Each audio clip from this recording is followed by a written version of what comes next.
Hi, thanks for joining us for today's video, where we'll be covering 3 disturbing cases of murders committed with a baseball bat. But first, we want to talk about one of our favorite TV shows of all time, Stranger Things. Have you binged the 4th season yet? Did you know that some elements of the show are based on real government projects? According to one source, during one experiment, a monster somehow entered our reality. Here's a clip from our video, 3 declassified projects that inspired Stranger Things, from our channel, Paranormally Listed. The theory behind the chair was that it would amplify a sensitive's abilities, thereby allowing the subject to communicate thoughts across time and space, perhaps even dimensions. When an experiment, also in 1983, turned the transmitter on the chair past its breaking point.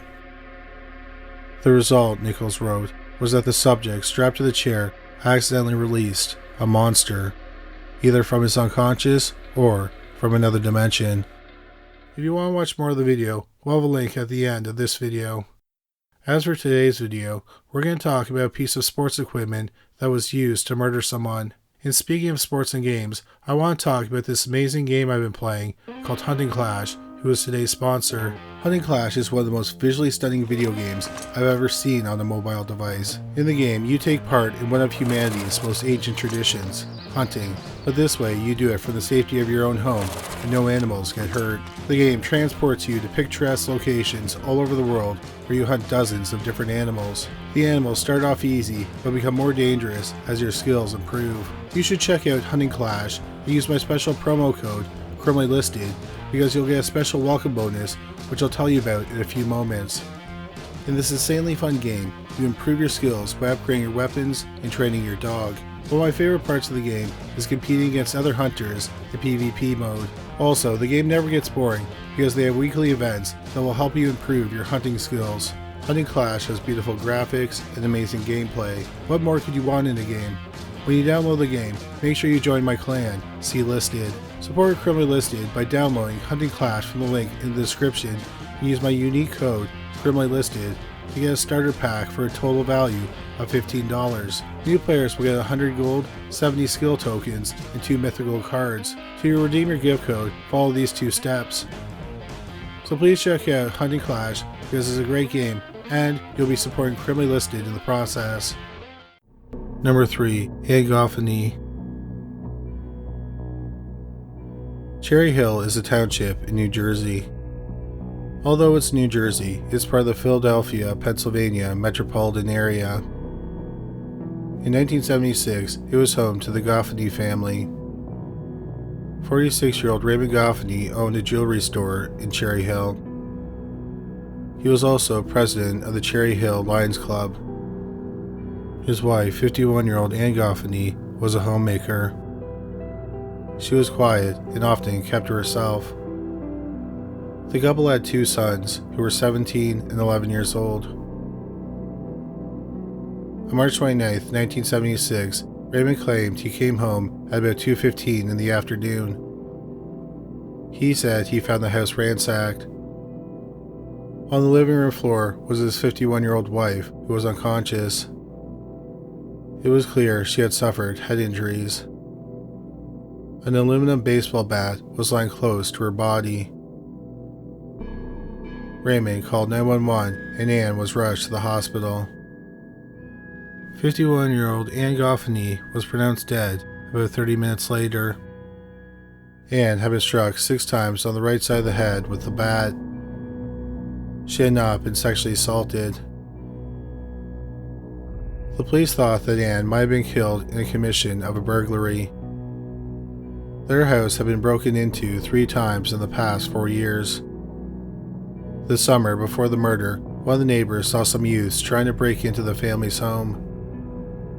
She called the police. The family arrived home just as the young people were driving away. Other people in the neighborhood said that their homes had been burglarized as well. But the police noted that the crime scene in the Aegophany house was odd. The house had been ransacked, but the family couldn't tell if anything had been stolen. Also, if Ann came home and found someone robbing her home, why didn't the burglar just run away? so the police speculated that Anne knew her killer. They killed Anne because Anne might have been able to identify them. Within days, the police interviewed over 50 potential suspects, and they had given several people polygraph exams. But no arrests were made, and the police were stumped. It wasn't long before the case went cold. Ocean City is on the coast of New Jersey, about 60 miles from Cherry Hill. 5 years after Aegophany's murder, on March 16, 1981, a mailman was doing his rounds in Ocean City. At the home of 78-year-old Olive Mahoney, he would open her unlocked front door and place her mail on the floor just inside the door. On March 16th, he opened the door and he saw what he thought was a man sleeping on her couch. After dropping off the mail, the postal worker closed the door and continued with his routine. The next day, the postal worker returned to Mahoney's house. He opened the door and saw the man was still lying on the couch. He thought something was wrong, so he had the police do a welfare check. Officers got inside the house and they found 2 dead bodies. One was the body of 78-year-old Olive Mahoney. She was lying on the floor of the living room. The other body was 51-year-old Aegophany. His body was on the couch. Sometime after Anne's murder, Raymond relocated to Ocean City and started working as an insurance salesman. Mahoney had died from blunt force trauma wounds to the head. She had been struck on the back of the head with a metal spike. Raymond had died from a massive heart attack. The police didn't say that Raymond killed Olive Mahoney, but they said if he had been alive, he would have been their prime suspect. It suspected that Raymond attacked the older woman and then suffered a heart attack. He probably lay down on the couch hoping he'd feel better, but instead, he died. The police never said how Raymond and Mahoney were connected. After Raymond was found dead, the police reopened the investigation into his wife's murder. But the police didn't find any more evidence that Raymond was the killer. Also, while it may look suspicious that he probably beat another woman to death, it does not prove he killed his wife. So Raymond became the prime suspect in his wife's murder, but the case is still considered open. Number 2. Henry Bedard Jr. Swampscott, Massachusetts is a small coastal town about 50 miles northeast of Boston. It's the hometown of David Lee Roth, the original lead singer of Van Halen, and Leslie Stahl, a longtime 60 Minutes correspondent. Also, according to the fictional biography of Carol Brady, mother of the Brady Bunch, her hometown is Swampscott. In the winter of 1974, it was home to 15-year-old Henry Bedard Jr. He lived with his parents, his 3 brothers, and his sister. Henry was the second oldest. Henry was a popular kid at school. He played on the junior varsity football team, and he was a sophomore class representative. On the weekends, he worked at his father's gas station, and during the summers, he was a golf caddy. After school on December 15, 1974, Henry went to a shopping plaza near his home. He dropped off some 8mm film to be developed, and they bought his sister some perfume at a CVS drugstore. As darkness fell that evening, it started to pour rain. When Henry wasn't home by dinner, his family became concerned for him. His family started searching for him along any route he would have taken home from the shopping plaza. They thought he might have injured himself and might be in need of medical attention. But they couldn't find any trace of him, so they called the police and reported him missing. About 24 hours after Henry left the shopping plaza, 2 10-year-old boys were in some woods behind one of their homes. They lived about a mile from the shopping center. The day before, one of the boys found an empty wallet in a CVS bag with a perfume bottle inside of it. but he had left the items there. They went back to look for the wallet and the perfume and found something shocking instead. Under some leaves was the dead body of a young man. His head had been cracked open.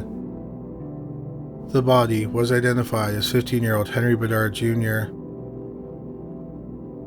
Initially, the medical examiner thought he had been shot in the head. But then, less than 100 feet from his body, a bloody 31-inch Louisville slugger was found. The medical examiner determined they had most likely been struck in the head 5 times with a bat. He had been dead for about 24 hours before his body was found. Henry's empty wallet and the perfume bottle were found about 700 yards from his body. The police then did their best to retrace Henry's last movements. A police officer saw him a short distance away from the CVS. Henry waved at the officer. Henry was walking quickly, and the officer thought he was rushing to get somewhere. The woods where Henry's body was found overlooked the Department of Public Works. 2 workers saw Henry walking across the department's parking lot. He waved at them and wished them a Merry Christmas. He said that he was on his way home to wrap presents. He then climbed up some abandoned railroad tracks and went into the woods. The police and Henry's family thought it was odd that he walked that way home. The area where his body was found was out of the way if he was walking home. During the summer, Henry had been in the area because he played cards there with his friends. But there would have been no reason for him to be walking in that area during the winter. The police thought he was possibly lured there by his killer or killers. The police were at a loss to the motive. Henry didn't have any enemies, especially one who would have wanted to beat him to death with a baseball bat. His wallet was empty, but it's unknown if robbery was the motive because it's not known how much money, if any, Henry had on him after shopping. One of the biggest problems for the investigators was that it had rained all night, so a lot of potential evidence was destroyed. One possible clue was the murder weapon. Engraved in the butt of the bat are either the letters VI or K. VI is possibly the Roman numeral 6. 2 partial fingerprints were found on the baseball bat, but no match to them has ever been found. In late 2002, the baseball bat and Henry's clothes were sent for DNA analysis, but nothing of use was found. The police are hoping as DNA technology improves, some of the killer's DNA will be found and it will be matched to the killer. Or they are hoping that someone with knowledge of the crime or the killer themselves will contact the police.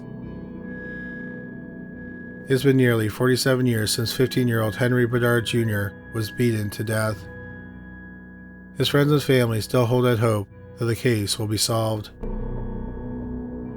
Number 1. The Tran Family. Linda Tran and her family immigrated from Vietnam to the United States in 1978 when she was just 6 years old. They settled in Tacoma, Washington. When Linda was a teenager, her rebellious nature emerged, and she was a handful for her parents. She ran away several times and eventually dropped out of school. Around the age of 17, she became pregnant. She gave birth to a daughter, Patricia. Linda was not an attentive mother. So much of the parenting fell to her parents. Eventually, Linda's mother moved back to Vietnam, so her father, He Tran, cared for Patricia by himself. In February 1997, Linda gave birth to a son named Austin. By this point, Linda had straightened out her life and she was a good mother. So Patricia moved in with her and Austin. Patricia was described as a bright girl who spoke English and Vietnamese fluently. She loved school and she liked drawing. Like many little girls, she loved Disney movies. Her favorite was Pocahontas. Linda had started going to cosmetology classes.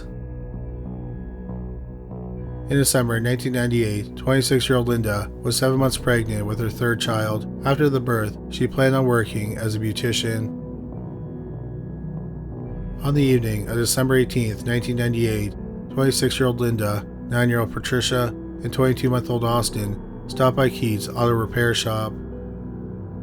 Patricia talked about eating at a nearby Vietnamese restaurant, so Keith asked his daughter and grandchildren if they'd like to go eat there. Linda and Patricia said yes. But then a last-minute customer came into the shop. So instead of going to the restaurant, Linda and her kids went to Keith's home and prepared dinner. When Keith got home, they ate together. Then Keith watched Wheel of Fortune with Patricia. Then Linda and her kids went home to their duplex in Tacoma's Salahan neighborhood. At about 8:15 p.m., some neighbors saw a man chasing 26-year-old Linda with a baseball bat outside of her home. Linda, who was 7 months pregnant, managed to get inside her home, but the man followed her. A neighbor called 911, and then they heard several loud bangs and crashes. As they spoke to the 911 operator, Linda's home exploded.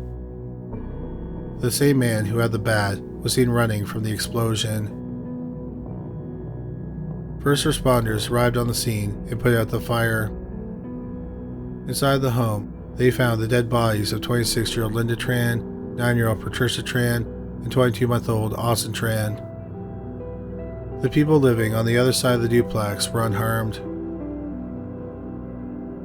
The medical examiner determined that the family had been beaten to death before the explosion. The causes of death were listed as blunt force trauma and smoke inhalation. After the family was dead or dying, the killer started a fire, which led to the explosion. Keith and the rest of his family were sure that Linda's ex-boyfriend, who was the father of her unborn child, had killed the family. But the police said that they were able to clear him as a suspect.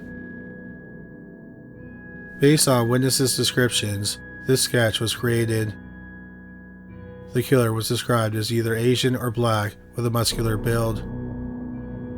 It's estimated that he was around the age of 30 at the time of the murders. That means he'd be in his mid-50s today. He was spotted getting into a dark-colored sedan-style car. A driver was in the car waiting for him. The police said it's highly possible that he burned or injured himself when the house exploded. Unfortunately, no arrests have ever been made in the case. In spring 2015, evidence was sent to the crime lab for DNA analysis, but nothing of use was found. It's been 24 years since the Tran family was brutally murdered, but their family still holds out hope that justice will be served. Thank you so much for watching today's video. Also, we want to say a big thank you to Hunting Clash for sponsoring this video. You can download the game using the link below this video. Thanks again for watching.